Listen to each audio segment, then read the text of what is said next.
Hello and welcome to Business Standard. Today, we have with us experts from diverse fields who will help us delve into the challenges that could emerge from the merger of Vistara with Air India. We have with us Vinamra Longani, the head of operations at Saran & Co., a law firm specializing in aircraft leasing and finance. Nirmalya Kumar, a management expert and the Lee Kong Chian Professor of Marketing at Singapore Management University, and Harish Bijur, a business and brand strategy expert and the founder of Harish Bijur Consults Incorporated. Hello and welcome. Let's start with the first question. With the merger of Vistara with Air India, would it be correct to say that Air India is now a Tata Singapore Airlines joint venture? We asked this because earlier, Air India Managing Director and Chief Executive Officer Campbell Wilson had said that running an airline in a joint venture is always a bit more challenging, especially when it comes to issues related to capital contribution by each of the partners.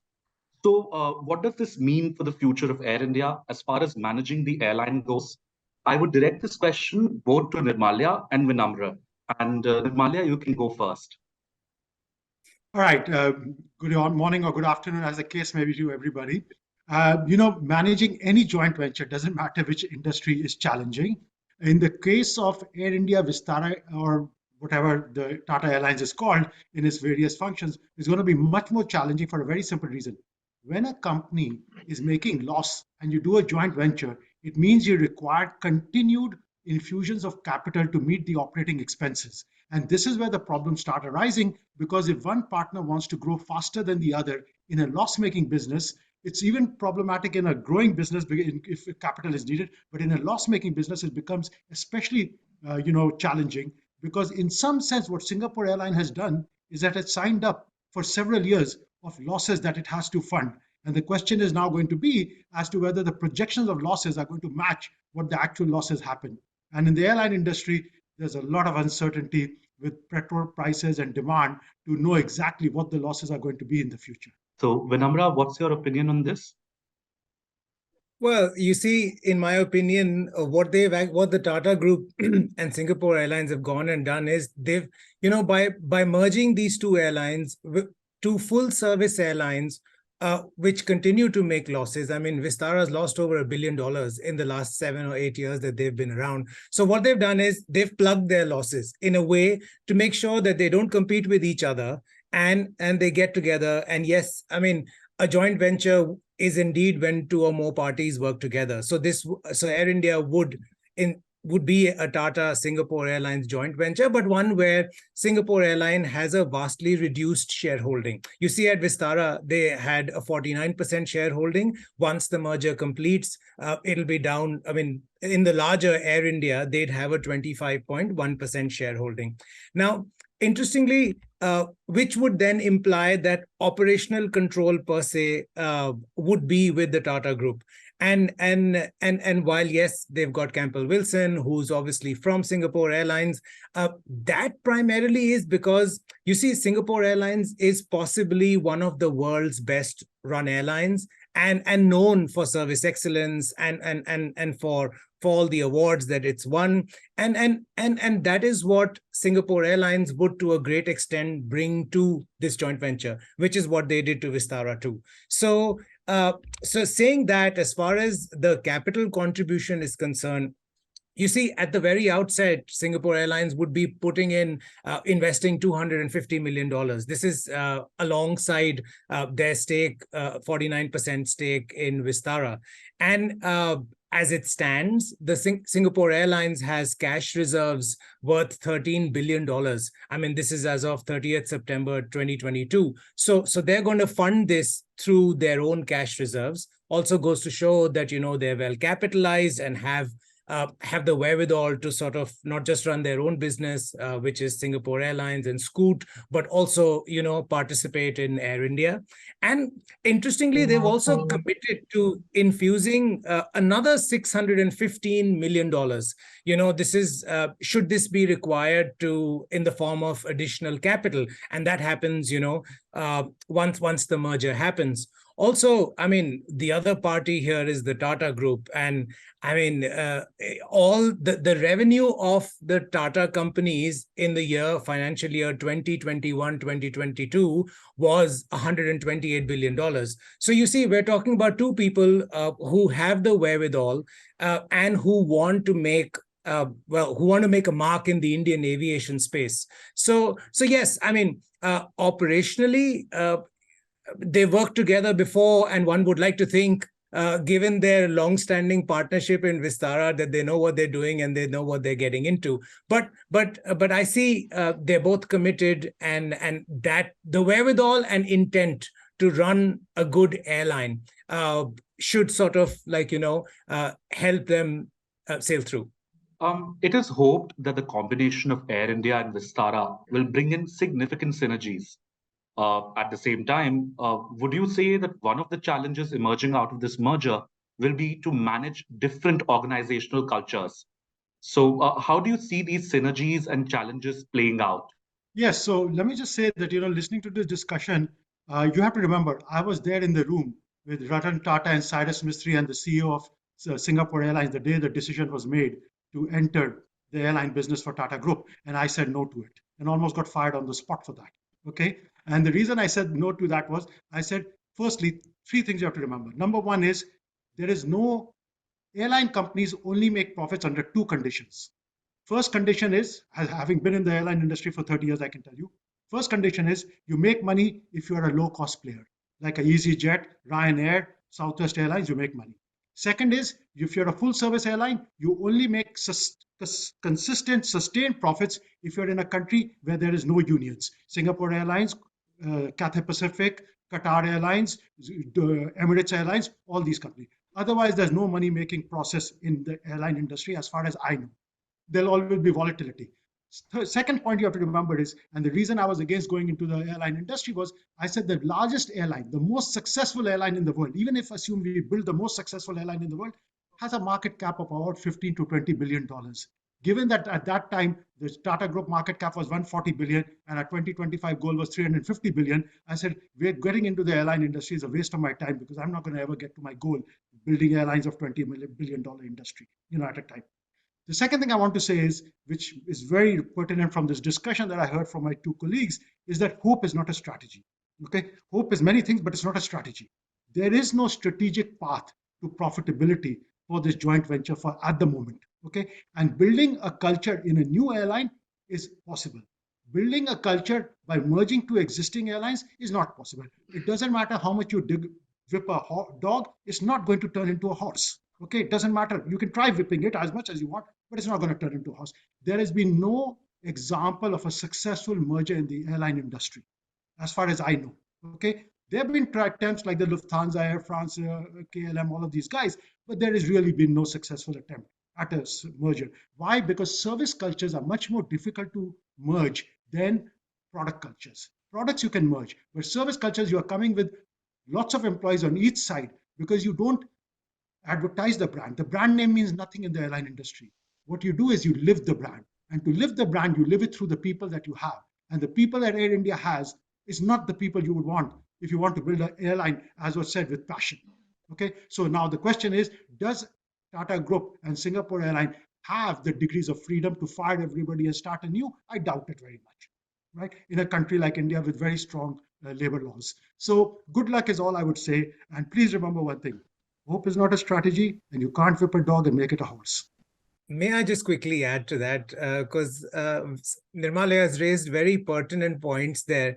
You see, and what, I mean, we don't really know what the strategy around this sort of mega merger is, but at least from what we know right now, you see, they've announced this VRS for a lot of older Air India employees. It was a couple of thousand people, as reported widely, have accepted the VRS, and you see people are starting to leave now. Simultaneously, Air India is recruiting both pilots, cabin crews for ground functions, younger sort of, and this ties in with what Harish said, to make them a younger airline that appeals to this the new generation of people who are used to maybe flying Vistara. And yes, of course, there is currently strife because there is the old Air India with people who've been there forever. There is the new management team that's got in. There are consultants who are involved in turning this around, and there's obviously a significant number of people who are now being hired and will also be onboarded from Vistara, one would hope. But at the end of the day, the old seems to be at least on the way out, with the intent that we need to get new blood to sort of turn this around. How this pans out is anyone's guess. If only we had a crystal ball, we'll be able to see how this goes. But yes, there are challenges galore. But like I said, the intent seems to be there to build a great airline. So the next question is directed at you, Vinamra, and it will flow in right from what you've just said. Tata has been unsuccessful in making money from its two joint ventures, Vistara and Air Asia India. Air India isn't profitable either. So while the merger is all well and good, what does it really mean for the management as far as finally turning Tata's aviation business profitable is concerned? Because that's the ultimate goal, right? At the end of the day.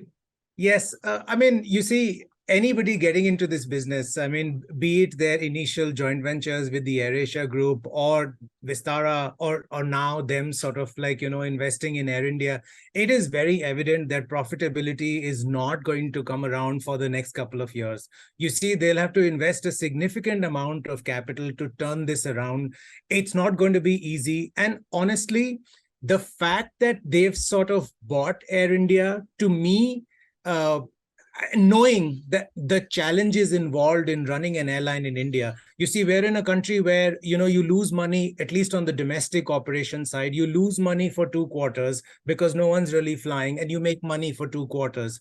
But then you look at Indigo. Yes, I understand they are a low-cost airline, but they've managed to sort of build a brand and make some money along the way. So it can be done.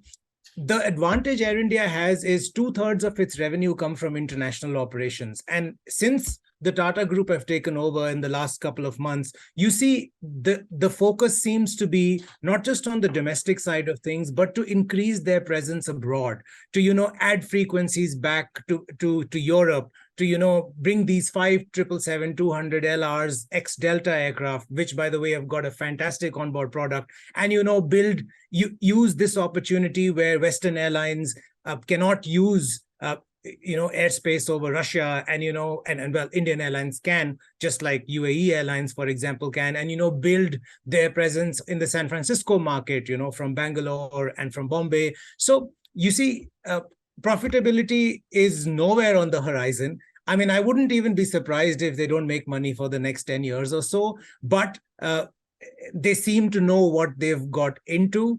And one would just hope that, they build a good airline, because in phase 1, in my opinion, it's about fixing what's broken at Air India, merging all these airlines together. And phase 2 is sort of going after, the Emirates and Qatars of the world. Once you have a world-class product, and, why not have the world connect via Delhi or Bombay? And why do they have to connect via Dubai or Doha? So whereas all these airlines continue to be restricted by bilaterals. So any growth that comes in, we're a growing country, Air India is well positioned to sort of, make the most of that, one would hope. So the next one is directed at you, Nirmalya. Last but not least, one of the immediate tasks in front of the management after the merger is going to be to challenge Indigo's share of the domestic aviation market. Air India has stated that it aims to capture a 30% share in both the domestic and international markets in the next 5 years.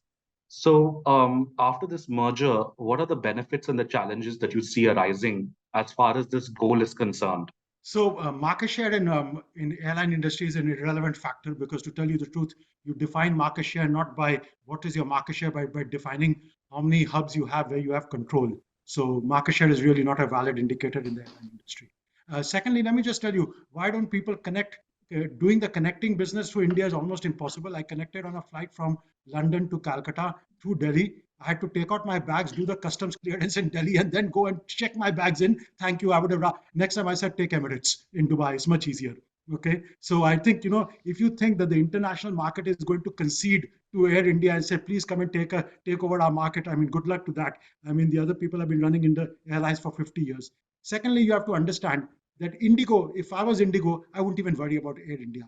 It's irrelevant to the plans of Indigo. Indigo is a low-cost airline. They make money. They will continue to make money. They will continue to grow because they are concentrating on those sectors where being in business class versus economy is not a big deal because it's a short flight. So they know exactly what they're concentrating on. Until they keep to that strategy, they will continue to succeed. Now, in terms of this thing of ascribing to the Tata Group some great strategy when they got into the airline industry, belies, of course, any understanding of the Tata Group. I was there in the room. We are in the airline industry in the Tata Group for only one reason: Ratan Tata wants it. There's no strategic plan behind it. There's no profitability projections made. And I can promise you for the next 10 years, good luck if you think you're going to get any profits out of this industry, by which time you'll have funded losses of more than a couple and capital of more than $2 or $3 billion. So even if the profits come, I have to ask the question, what is the EVA of this? And does it make any significant difference for the total market cap of the Tata Group? And just because Tata has $140 billion or whatever in revenues doesn't mean it's the revenues of Tata Airlines, right? Those shareholders of Tata Steel and the shareholders of Tata Chemical are different people. They don't feel any need that they should take out their money and give it to Tata Airlines to fund. Okay, so Tata Airlines has to be funded out of Tata Sons and Singapore Airlines joint venture. It's not going to be funded out of the billions of revenues of Tata Group companies, because the minority shareholders of the other Tata Group companies are going to say, we didn't buy shares into Tata Airlines, my friends. There's no reason for us to fund this. So, Harish, the merger effectively means the phasing out of brand Vistara. But the commentary around the decision had pointed out that Vistara had actually started enjoying a certain amount of premium for its service quality and brand recall. So, what does this mean when it comes to brand building? If you ask me, this merger between Vistara and, of course, Air India, with just a single brand name at the end of 2024, is all a kind of a David versus Goliath play for me. For me, David in this space is really Vistara. And Vistara is an airline which cobbled together for itself a gold standard kind of an appreciation within India for sure. It's really all about saying that, an airline which was put together with a certain degree of passion, which is Vistara, which developed into a kind of a passion statement, which developed to be the gold standard of a good airline within the country in a very short tenure, is now getting merged within an airline which lost it all for a long, long period of time. So what's happening is a superior brand image airline gets merged into an inferior brand image airline, and all of it becomes Air India, maybe by end 2024, as we're talking today. What really happens here is there's going to be no David, there's going to be Goliath, which simply means to say that the Air India is going to be the brand. Whatever Vistara put together, cobbled together, is going to be a small part of the big Air India. And well, again, the word hope, inverted commas, is that, the Vistara culture is going to seep into the Air India culture. Vistara, the smaller entity, David, is going to govern the way Goliath is going to move forward. Now, if that actually happens, and if that actually happens with retrenchments within Air India, phasing out more expensive, older resources from the airline, and bringing in, less expensive, newer resources into the airline, also, giving the Vistara model a thumbs up versus the Air India model, because please note, in aviation, each one of these models are very, very different. A low-cost airline operates with a different model. A higher-cost, full-service airline operates with a different one. So if you really look at it, I think, one affecting the other. Is David going to impact Goliath? And that is going to be the big question. And this question needs to be sorted out, because this is the ultimate brand question. Because running an airline, first of all, is difficult. Running an airline profitably is next to well nigh impossible. Running an airline profitably in a JV format is even more difficult, because you have two players pumping in monies, and all the monies go to fund losses, because that is the model I see happening next 7 to 9 years within the Vistara airline model. there is at one end something called brand romance, and at another there is brand reality. I think merging Vistara into Air India is biting into brand reality, to say that one airline, and I can't do away with Air India as a brand name. That's a prime name that I have. I'll do away with Vistara. But brand romance at the other end is building a premium airline like you were building in the past, the Tatas were building with Vistara. Now, brand romance has a way of lasting for a limited period of time. When the romance wears off, it's only business reality that bites. I think the Tatas have bitten into the business reality side of it, and I do believe that's what's going to lead the way. Well, one looks forward to see how this is going to pan out, how Air India is going to create that mega feel for itself, that passion for itself, that gold standard, if not the platinum standard of running an airline, which JRD envisaged for the Tata airline when he started it. So I think there's plenty of history there. But the point is, whether history is going to be repeated, history is going to be aimed to be replicated. That's the point. And I think the entire aviation industry, why that? The entire consumer business industry is waiting and watching. There you have it from the experts. Air India's flight route could be fraught with pockets of turbulence.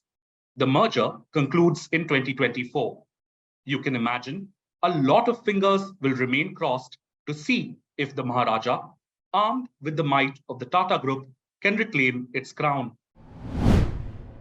If you like this video, share it and subscribe to Business Standard. For more news, views and insights, log on to www.business-standard.com. Do also follow us on YouTube, Twitter, Facebook, Instagram, Telegram and LinkedIn.